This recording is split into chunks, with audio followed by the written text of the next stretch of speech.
Buongiorno tutti, and welcome to your second week of vocabulary for Italian for travelers, where we're going to be visiting Cinque Terre. As ever, this is going to be a pretty brief video, mostly to get the pronunciation down, with only a few asides about details. So let's get started. We'll start off with espressioni, expressions. Cosa c'è? Cosa c'è? What is there? Scusa, scusa, scusi, scusi is excuse me.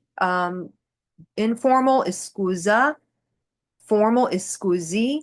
And this is excuse me when you are asking to get someone's attention, or if you were asking them to repeat themselves. Permesso, permesso.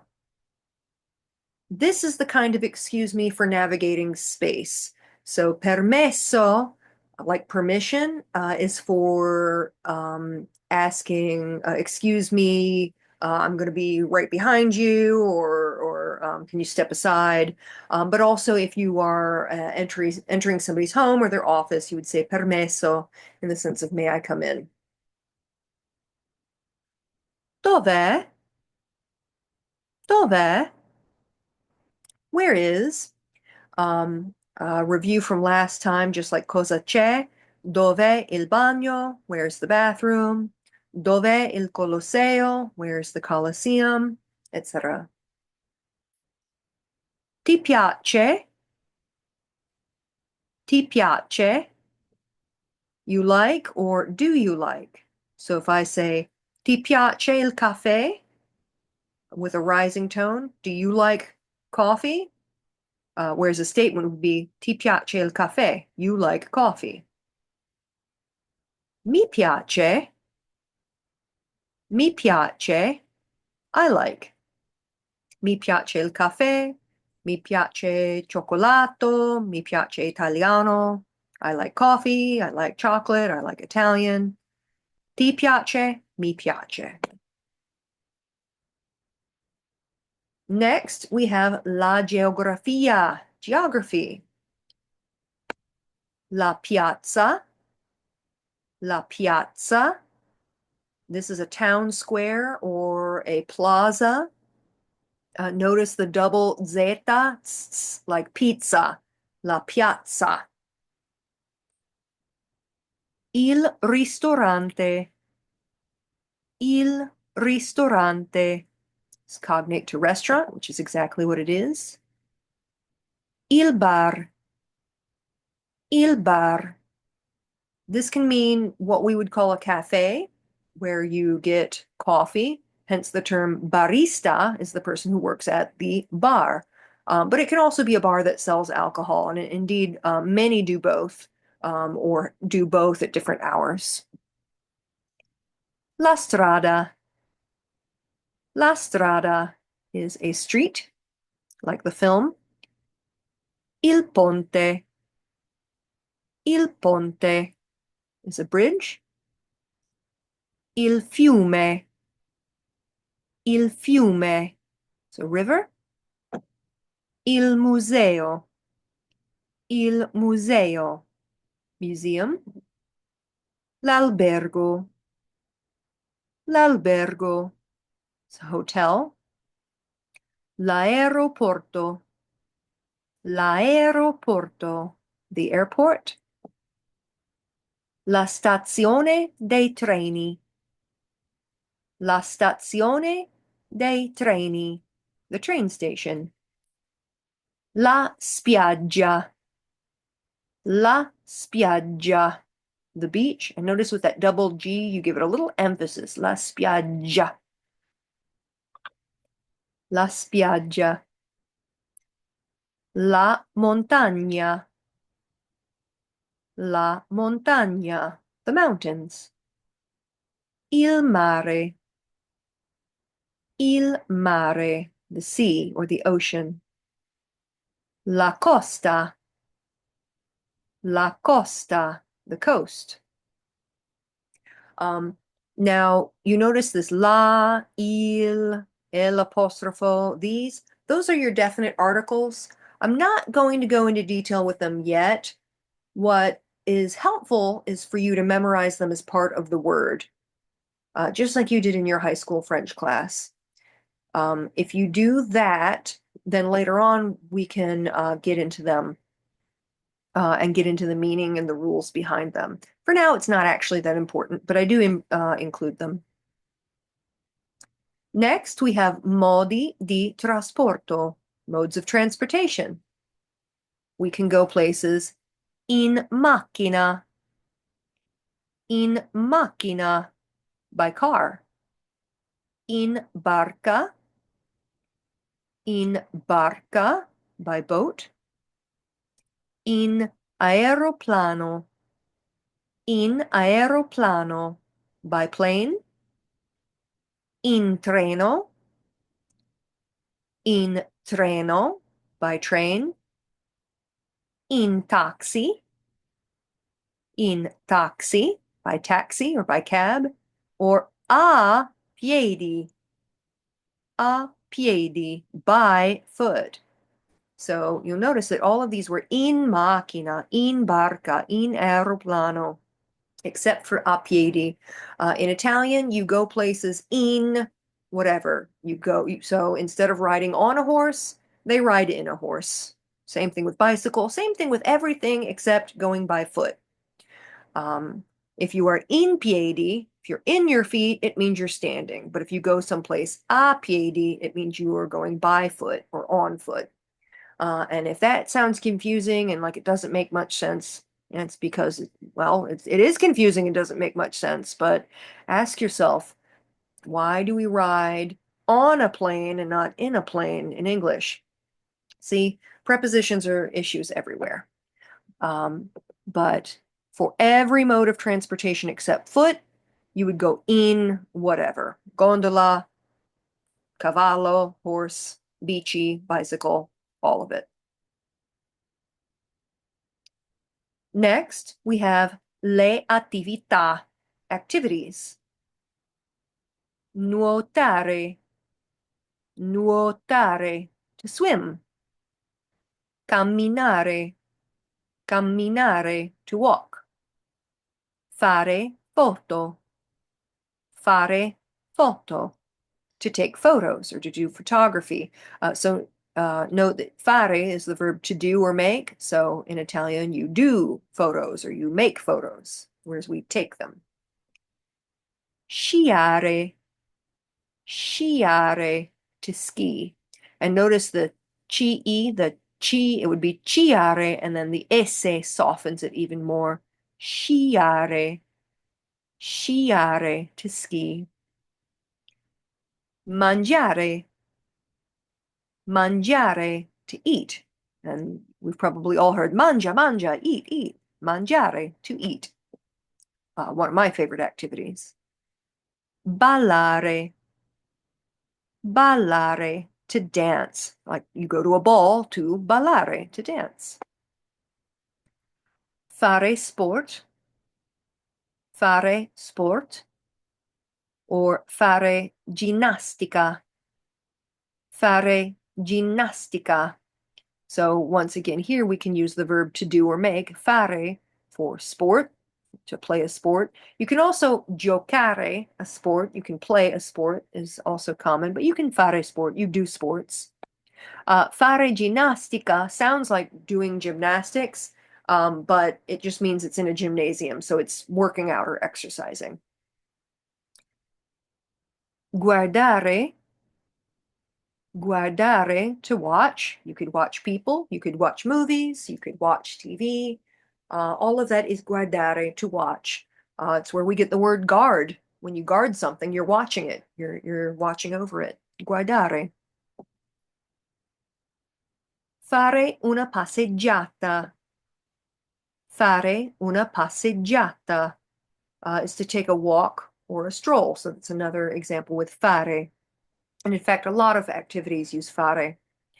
This is just a sample platter, really. Finally, I have leggere. Leggere, to read, like legible or ledger.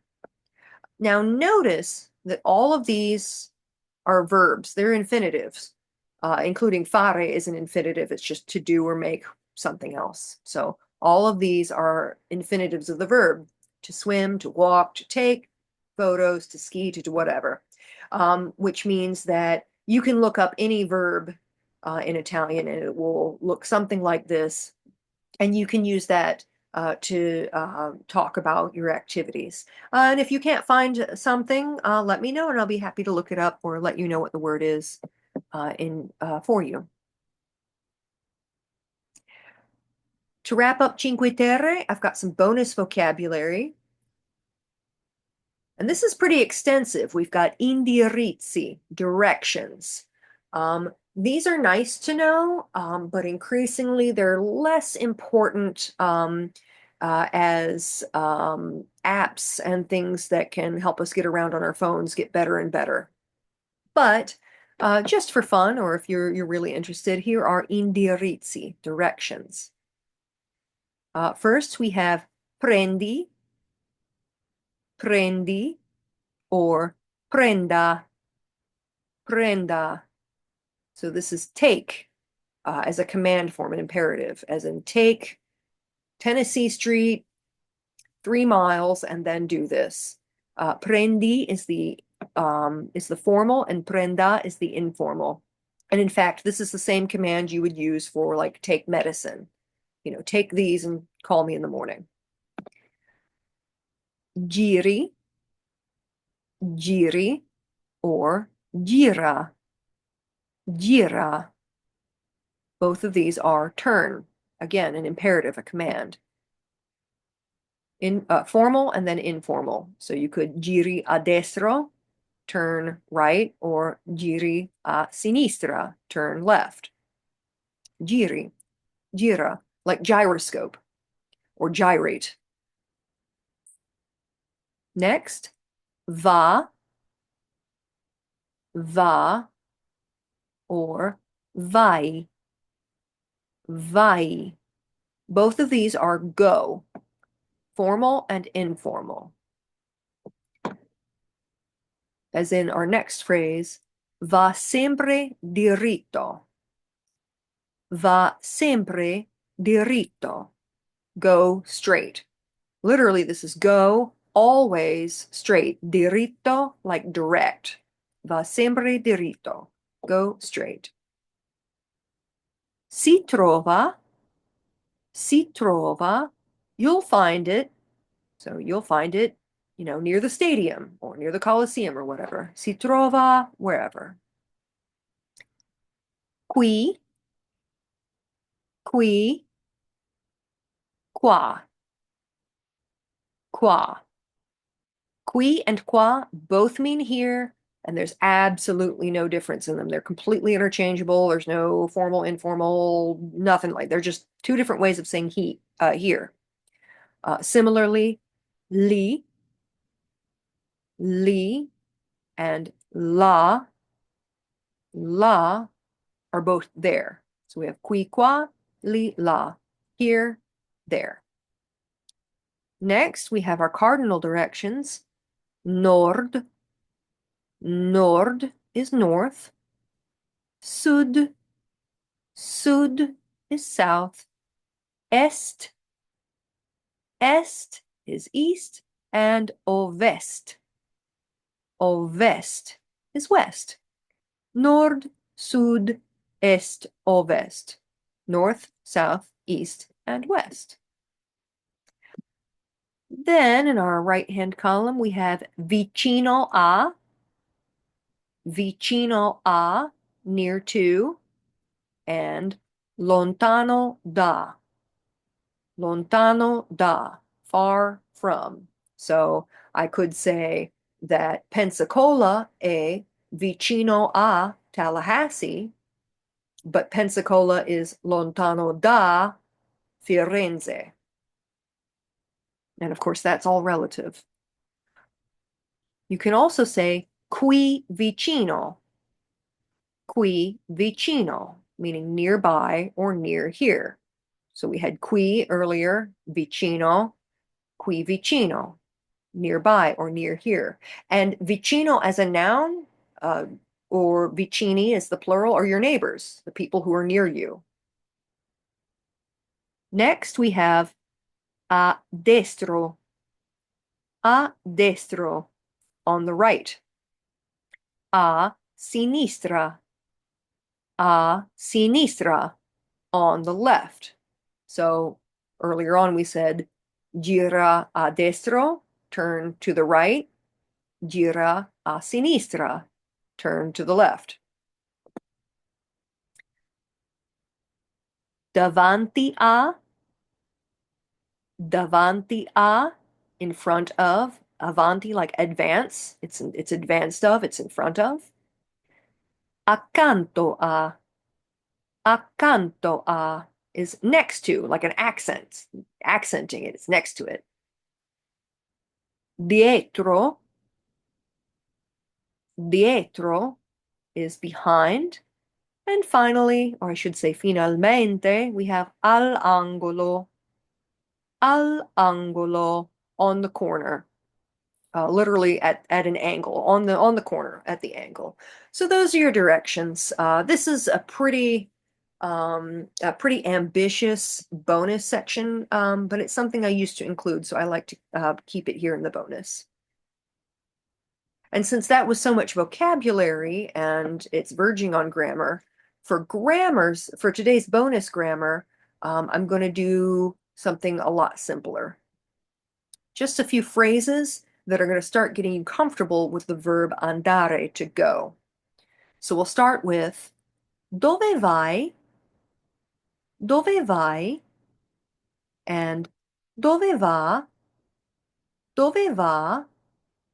Both of these building on dove is where are you going? Dove vai? Where are you going? Informal. Dove va? Where are you going? And this would be formal, which you remember is the third person. Dove andate? Dove andate?